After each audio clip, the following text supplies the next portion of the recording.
Salut les amis, j'espère que vous allez bien. Ce soir, on va parler du PSG. Wow.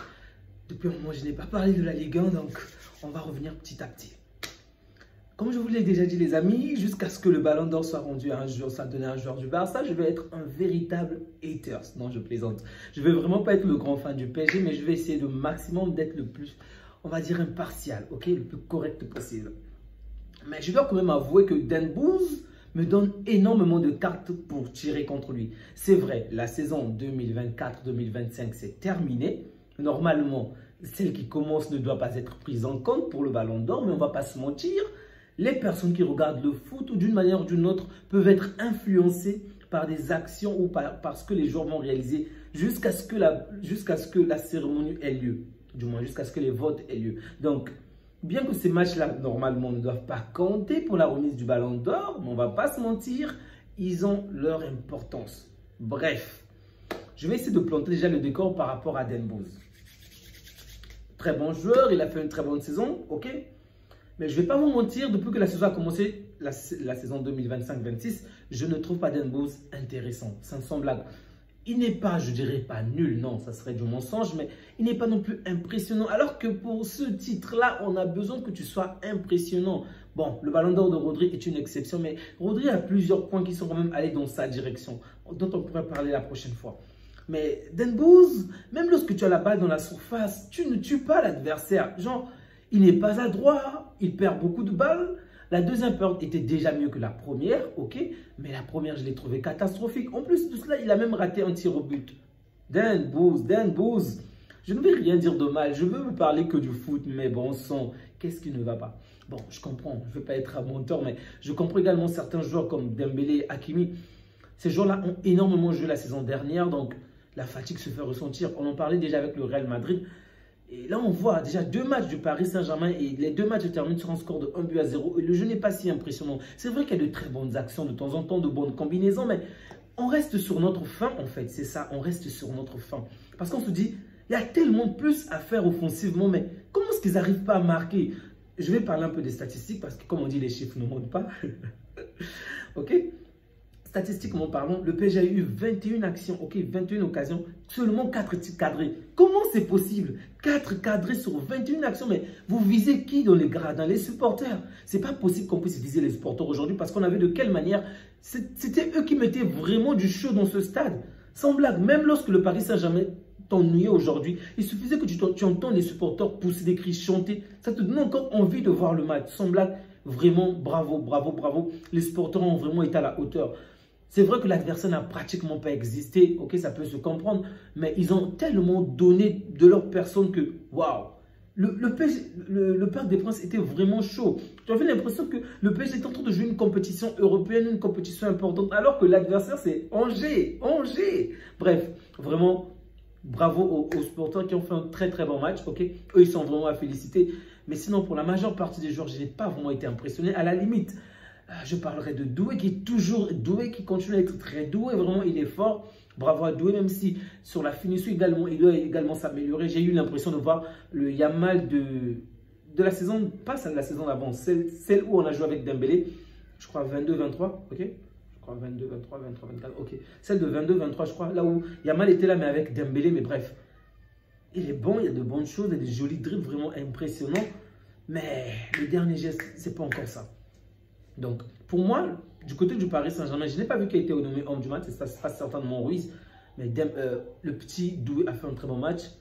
Ruiz a fait également un très bon match. Je n'ai pas vraiment aimé le match de Dembélé. Comme vous le savez certainement, Doué et Barcola ont été alignés parce que Kvaratskhelia a une fatigue musculaire, il a un problème musculaire, donc il n'a pas pu être là. C'était bien. Barcola également de temps en temps, mais sans blague, je sais. Ils ont vécu une très grande saison la saison passée. Ils vont peut-être s'améliorer parce que souvenons-nous qu'en début de la saison dernière, c'était vraiment pas comme ça également. Du moins, c'était pas très impressionnant. Le Paris Saint-Germain avait énormément d'occasions mais ne parvenait pas à marquer. Au final, c'est après janvier qu'ils vont devenir intéressants. Ok? Donc, je n'ai pas dit que la même chose va se répéter cette saison, mais c'est possible qu'ils puissent avoir le même style de jeu. En gros, être peut-être moins bon aujourd'hui, mais s'améliorer avec le temps, s'améliorer à partir de janvier. La fatigue y est pour quelque chose également. Toutefois, je dois avouer que pour l'instant, je ne suis vraiment pas impressionné. Je ne m'inquiète vraiment pas. même la saison dernière, dès que Kvaratskhelia avait rejoint cette équipe, je disais déjà que l'équipe, l'attaque du Paris Saint-Germain m'inquiétait parce qu'ils avaient tellement de joueurs qu'ils pouvaient mettre dans la rotation, tellement d'armes en fait, que je m'inquiétais. Mais cette saison, je me dis, malgré que je les ai vus gagner, je les ai vus faire de très bonnes choses. Peut-être également c'est parce que nos performances à nous de notre côté sont plutôt intéressantes, mais je ne suis pas tant que ça ébloui par le Paris Saint-Germain. Le collectif est bon, le collectif est fort, mais je me dis encore aujourd'hui, s'il y a possibilité qu'il y ait une confrontation, ben, je ne crains rien. Vraiment, je ne crains rien malgré les bonnes performances de cette équipe. Donc, offensivement, le Paris Saint-Germain doit énormément s'améliorer parce que défensivement, il y a quand même eu de très bonnes choses. On a vu un très bon Marquinhos. Je ne me souviens même plus, peut-être en finale de la Ligue des Champions, mais il y a très longtemps que j'ai vu ce genre de Marquinhos être sérieux de cette manière. Être vraiment à fond, concentré du début jusqu'à la fin et faire un très bon match. C'est vrai, il faut prendre en compte également le niveau de l'adversaire. Ok, l'adversaire n'est pas très fort. D'ailleurs, je crois qu'ils se sont procurés que 3 occasions dangereuses et 0 tir cadré. Pour vous dire de quelle manière, en fait, aujourd'hui, si on mettait un seul mannequin, on laissait le poteau vide, on aurait vraiment, alors là, vraiment pas remarqué que Chevalier était là ou pas. Chevalier n'a réalisé aucun arrêt, vraiment aucun. C'était trop facile. Et lorsqu'on va, par exemple, critiquer la Ligue 1, c'est pas pour vouloir taper la Ligue 1 simplement pour rien, mais il y a également ce genre de réalité en fait. Je ne dis pas qu'en Ligue 1 on ne voit pas ce genre de match ou que l'adversaire est très fort, mais c'est un blague. Je ne me souviens plus d'un adversaire qui jouait contre le Barça ou contre le Real où on a eu 0 tir cadré. Vraiment 0 tir cadré. Il y a toujours des occasions, même une ou deux, mais 0 tir cadré c'est quand même chaud, vraiment c'est chaud. Et donc, c'est pas pour minimiser le niveau du Paris Saint-Germain. Je peux également comprendre cette personne qui dit que c'est trop facile pour le Paris Saint-Germain pour ce championnat. Là, on voit, c'est le deuxième match. Ce n'est que le deuxième match. Et pourtant, le Paris Saint-Germain a déjà pris de très très loin la première place par rapport aux adversaires. La deuxième journée, le Paris Saint-Germain est en ce moment le seul premier. Ça n'a aucun sens pour moi. Pour moi, ça n'a vraiment aucun sens. Évidemment, je vais souhaiter qu'ils puissent avoir de meilleurs adversaires, qu'ils puissent vraiment les casser vraiment jusqu'à ce que nos joueurs à nous remportent un maximum de points. Mais c'est plus facile pour le Paris Saint-Germain de remporter ce championnat que la majeure partie des autres clubs, excepté le Bayern également de l'autre côté. Mais même le Bayern, je dirais qu'en Allemagne, c'est un peu plus compliqué qu'en France parce que les moyens dont dispose le Paris Saint-Germain sont tellement énormes par rapport aux adversaires qu'il n'y a vraiment pas combat. Et du coup, on perd un peu plus facilement de l'intérêt. Donc, j'aimerais que ce championnat puisse être vraiment plus intéressant avec des adversaires comme Monaco. Oh, j'ai hâte de voir Monaco être au meilleur de sa forme. Avec Marseille, pas vraiment. Bref, Monaco, Lyon et bien d'autres encore parce que le Paris Saint-Germain va gagner tellement facilement qu'on va perdre de l'intérêt facilement de ce championnat. Bref, donc comme vous l'avez compris, la domination du Paris Saint-Germain était claire et nette du début jusqu'à la fin du match. Il n'y a pas eu énormément de danger. À aucun moment tu t'es dit, tiens, l'adversaire va peut-être gagner, peut-être une seule fois où l'adversaire parvient à se créer une opportunité dangereuse, mais il ne parvient pas à arriver jusqu'au bout parce que le terrain est trop loin en fait. La majeure partie du match, vous le passez dans votre camp. Donc, pour s'en sortir, pour aller de l'avant, ce n'est vraiment pas évident. Donc, c'était vraiment compliqué pour eux.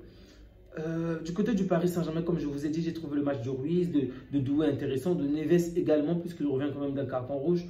Vitinha, on sent bien qu'il y a quand même de bonnes choses, même si je pense qu'il doit encore rehausser le niveau. Bon, je ne vais pas m'atteler sur Hakimi et Dembélé parce que, comme je vous l'ai dit, il y a certainement la fatigue pour ces deux joueurs-là, mais je n'ai pas encore aimé les performances d'Hakimi jusque-là.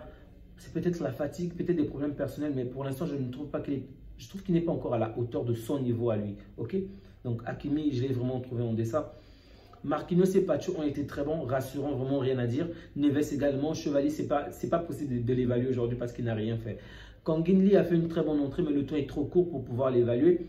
Bref, le Paris Saint-Germain a gagné vraiment, on va dire, c'est juste une victoire logique du Paris Saint-Germain. Triste en termes de score, en termes, peut-être avec toutes ces opportunités, on aimerait avoir plus d'occasions dangereuses, plus de suspense, plus d'actions en fait épanouissantes, bluffantes, mais triste dans ce domaine-là, mais c'est une victoire largement méritée, vraiment largement méritée. Et on l'a même vu avec l'attitude du coach, ok? Du début jusqu'à la fin du match, Luis Enrique était calme, vraiment il était calme, il n'était pas chaud, bouillant comme d'habitude, non, rien, c'était vraiment calme. Bref, du côté du Paris Saint-Germain, on s'arrête là les amis. Donc, je peux que vous souhaitez une agréable soirée, prenez bien soin de vous ainsi que des vôtres et que Dieu vous garde. Ciao!